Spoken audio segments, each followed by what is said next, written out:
But that December, he was arrested on charges of harboring an army officer accused of attempting a government coup. He was found guilty, but it's always good to be sensitive to the needs of the area where you are. You don't have to travel to a foreign country, a poor foreign country, to be able to help. Instead of carrying on and forcing things to happen, it's good to step down, step back, and reassess things. In life, you need to reassess your current position when you're struggling and think of how to do things differently so you can do better tomorrow. This is Africa, the cradle of mankind's birth, where powerful kingdoms arose with stories of worth. A youth-filled land, the youngest population, with diamonds and cocoa from its fertile foundation, exemplary leaders, their legacy told. Nkrumah, Mandela, their spirits bold. From Johnson Sirleaf's Liberia, where freedom lies, and her first female leader, so wise. Let courage and dreams unite as one for a brighter tomorrow where greatness is spun. In this beautiful, colorful, and friendly domain, greatness awaits, where hopes shall not wane, where tales of triumph weave a tapestry. Welcome to Today in African History.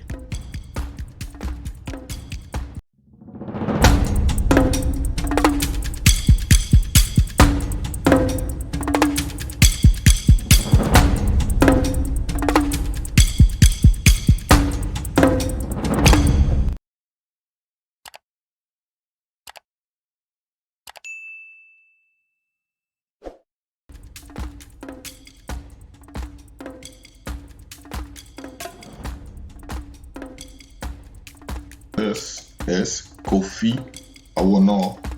Original name George Kofi Awonoor Williams. Born March 13th, 1935 in Weta, Gold Coast, which is now of course called Ghana. He sadly passed on this day, September 21st, exactly 10 years ago in 2013 in Nairobi, Kenya. He was a Ghanaian novelist and poet whose verse has been widely translated and anthologized. After graduating in 1960 from the University College of the Gold Coast, now the University of Ghana in Legon, Awonoor studied at University College London. He had his MA in 1970 from the University College London, and he went on to the State University of New York in the United States of America at Stony Brook and obtained his PhD. The year was 1972, where he remained on the faculty until he returned to Ghana in 1975 to teach at the University of Cape Coast. He also lectured in English and African literature at the University of Ghana, directed the Ghana Film Corporation, founded the Ghana Playhouse, and served as an editor of the literary journal Occurrences and as an associate editor of Transition. In the early 1970s, he served as chairman of the Department of Comparative Literature at the State University of New York at Stony Brook. He returned to Ghana in August 1975 to teach at the University College of Cape Coast. But that December, he was arrested on charges of harboring an army officer accused of attempting a government coup. He was found guilty, but his sentence was remitted in October 1976, and he had resumed teaching. He later served as Ghana's ambassador to Brazil from 1984 to 1988, ambassador to Cuba 1988 to 1990, and ambassador to the United Nations from 1990 to 1994. Kofi Awonoor, who sadly passed on this day, September 21st, 2013. He died in Kenya, but was born in Ghana. A Ghanaian novelist and poet.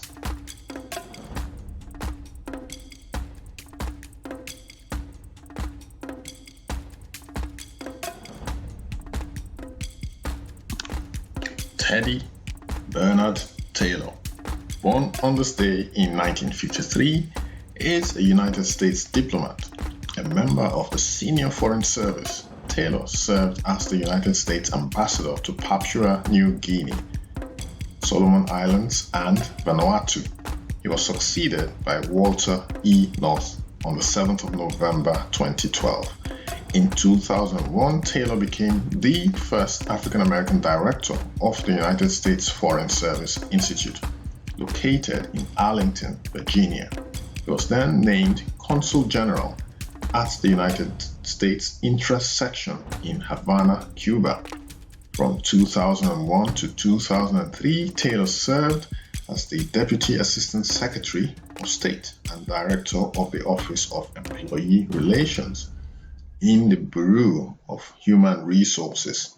He participated in the State Department's Senior Seminar Leadership Development Program. On September 21, 2009, President Barack Obama nominated Taylor to be the United States Ambassador to Papua New Guinea. His appointment also included United States embassies in the Solomon Islands and Vanuatu.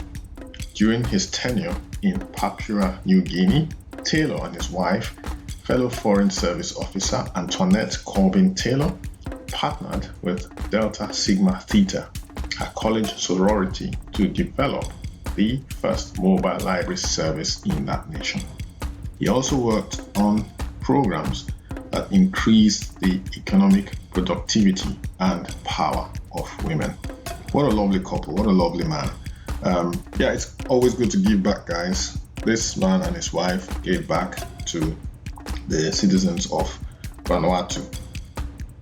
He did very well. I think he also gave back to the citizens of Papua New Guinea as well, providing their first mobile library service. You know, it's always good to be sensitive to the needs of the area where you are. You don't have to travel to a foreign country, a poor foreign country, to be able to help. You have your immediate community there. There may be needs around the area. If you're someone of means and you can help, why not help? Every little goes a long way. You know, if we all chip together to help those around us who are not as fortunate as us, it will go a long way in making the world a much, much better place. Last but not least, it's Florence Griffith Joyner. Born December 21st, 1959 in Los Angeles, California, United States. She died sadly on this day, September 21st, 1998, so exactly 25 years ago. She died in Mission Viejo, California. She was an African American sprinter who set world records in the 100 meters at 10.49 seconds, the 200 meters, 21.34 seconds, and have stood since 1988. Griffith started running at the age of 7, chasing jackrabbits to increase her speed. In 1980, she entered the University of California, Los Angeles, and she had her BA in 1983, so her Bachelor of Arts degree obtained in 1983, to train with Coach Bob Kersey. At the 1984 Olympics in Los Angeles, she won a silver medal in the 200-meter race and quickly became a media celebrity with her 6-inch decorated fingernails and eye-catching racing suits. Disappointed with her performance, however, she went into semi-retirement. In 1987, she rededicated herself to the sport, adopting an intense weight training program and altering her starting technique. The same year, she married Al Joyner, winner of the 1984 gold medal in the triple jump and brother of Jackie Joyner Kersey, a heptathlon champion. The changes produced dramatic results. At the 1988 Olympic trials, Griffith Joyner set a world record in the 100-meter sprint at 10.49 seconds, beating the old mark by 0.27 seconds and improving her previous best by more than half a second. Later that year, At the Olympics in Seoul, South Korea, she captured 3 gold medals: the 100 meters, the 200 meters, and the 4x100 meter relay, and the silver 4x400 meter relay. In 1988, Griffith Joyner received the Sullivan Award as a nation's top amateur performer. So, Florence Griffith Joyner, fantastic American athlete, sadly passed on this day in 1998, exactly 25 years ago. You know, towards the end of what I read, there was a point where she went into semi-retirement because she was disappointed in her performance. Now, sometimes in life, you have to stoop to conquer. I'll explain what I mean. You are on this trajectory of success and suddenly find yourself not doing as well as you used to do before. Instead of carrying on and forcing things to happen, it's good to step down, step back, and reassess things. Where have I gone wrong? Why am I not performing as well as I used to? And take your time, do your research, perfect your craft so that when you are ready to get back to what you were doing, you would perform much better. That's exactly what happened to Florence Griffith Joyner. Of course, she must have had advice from her coach. Her coach would have been observing the way she started her races, and that was affecting her speed, and that she needed to weight train, she needed to build her muscles and gain more strength so that would help her run even faster. So in life, you need to reassess your current position when you're struggling and think of how to do things differently so you can do better tomorrow. You can do better later. Okay, that's it, folks, for today's Today in African History. If you're here for the first time and you like what we're sharing here, this is what we do every single day, and we plan to do this every single day until the 30th of June 2024. Thanks for dropping by.